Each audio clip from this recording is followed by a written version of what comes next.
A woman catches her husband kissing his mistress on a home doorbell camera, specifically the Ring doorbell. So, when your husband is too sick to go on the family trip you planned, that this basically thing was. So, let's check out this video. Okay, there's the husband and the mistress, and they basically wow. Okay, so basically, his mistress comes out, they give a kiss, and he just grabs a handful of butt. Just like a handful of it, right? And this was, caught on their camera, their doorbell camera, which is pretty interesting. So let's see. Okay, yeah. So he was a doorbell ditcher. A TikTok user says she caught her husband cheating on her after inspecting footage taken by their doorbell security camera. Kaylee Christina, known on the social media app as at Kaylee271, and that's Kaylie 271, shared shocking footage from the camera purportedly showing her spouse sneaking his scantily clad mistress out of their marital home back in October. When your husband is too sick to go on the family trip you planned, Christina captioned the initial clip. The black and white footage, taken slightly after 10 p.m., suggests that the man and his mistress have just enjoyed a secret tryst inside the family residence. The man is seen bidding the woman farewell on the front steps of the home, sharing a tender kiss and squeezing her derriere. So the woman is wearing only a t-shirt and a tiny pair of shorts as she holds her car keys and waves goodbye after locking lips. And Christina added the hashtags hashtag cheater and hashtag garbage to the incriminating footage. So the devastated wife first shared the footage to her TikTok account 2 months ago, where it quickly went viral and was viewed more than 5 million times. Wow, 5 million times. So he thought the camera was disabled, Christina wrote in the comment section explaining her husband's brazen behavior. She added that her beau even installed the security device himself, so basically, he's also a moron. Locks have been changed and he no longer resides here, she posted several days later. Now, Christina hasn't let her spouse back in the house in the intervening months, recently resharing the doorbell camera clip. She also posted a video update in response to a follower who asked whether she has forgiven her unfaithful husband. Yes, he has been apologizing to me, but I don't think any apology is ever going to be good enough, Christina declared. I don't think I can ever be at a point where I could be like, it's okay, because it wasn't okay. Christina has recently updated her TikTok bio to read taken out the trash and appears to be a dig at her estranged spouse. She did not disclose whether or not he is still seeing his mistress, and the post has reached out to Christina for comments. Now, again, here's the thing, right? Again, the reason why we're covering something like this is because, again, when it comes to finances, the person you marry is one of the biggest financial decisions and one of the biggest financial risks that could ever happen to you, right?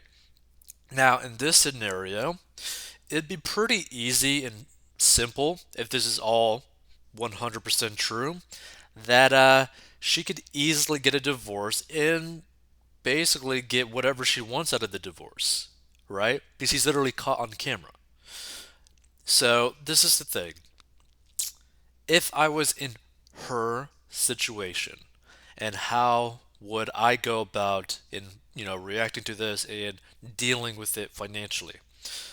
Number 1, I would forgive the guy but leave him, right? Basically saying like, "Hey, Okay, you cheated on me. Fine, we're done, right? So you could forgive someone, you could have no hate towards someone, and move on with your life, and basically be like, you are not coming in my life ever again. You're not going to interact with me ever again. We are 100% done, right? Because not only that, right? It's very brazen for someone to cheat on you. It's very brazen for someone to cheat on you and bring them to your house where your family lives when you have also kids too. Like, that's sketchy on so many levels. That's like crossing a betrayal barrier that's like you probably really can't recover from that, right? Because the thing is, now if you were her, right? If I was her, you're always gonna have that wonder in your head like, is he cheating on me? Do I have to worry about him cheating on me? Do I have to check on this camera all the time? Right? And you can reverse, the roles or whatever, right? If you're the guy or in this, like, if it's like a guy situation, girl situation, it doesn't really matter, right? The fundamentals stay the same. If someone blatantly betrays you to this extent, crossing these lines, it's just not smart to go back to someone like this because now you're always going to wonder whether or not this person is going to betray your trust again.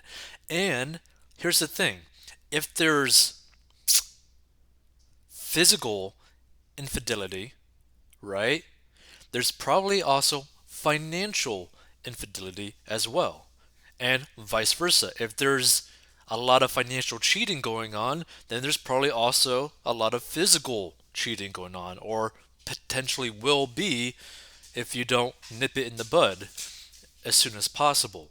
So, this is something that you really got to take very seriously, and you got to be very careful with how you handle this because if they do have kids and stuff, right? If this is like a true family, then you got to be careful with how you deal with the situation so that the kids don't get too affected by it, but the person that betrayed you ends up getting punished, right? Now, not in like a hateful way, not in a hurtful way, but punished in the way like, hey, you committed a horrible wrong to your family that loved you, and you screwed them over by literally screwing someone. So it's something to really think about. And so basically, she needs to probably just get a divorce, get as much money as she can so that she could take care of her kids a lot better. Probably take the house, honestly. She could probably pretty much take whatever she wants if this guy did actually cheat.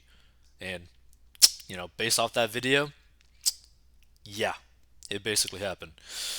I mean, you don't just grab a handful of butt like that unless you did something, right? Like that was like a big handful of butt grab.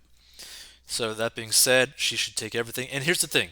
If she were to take everything, right, or as much money as possible, what she needs to do to really manage her windfall, I guess, in the situation, well, it really depends on how much money she ends up getting and basically how much money she might be getting per month, because, child support, alimony, that kind of stuff.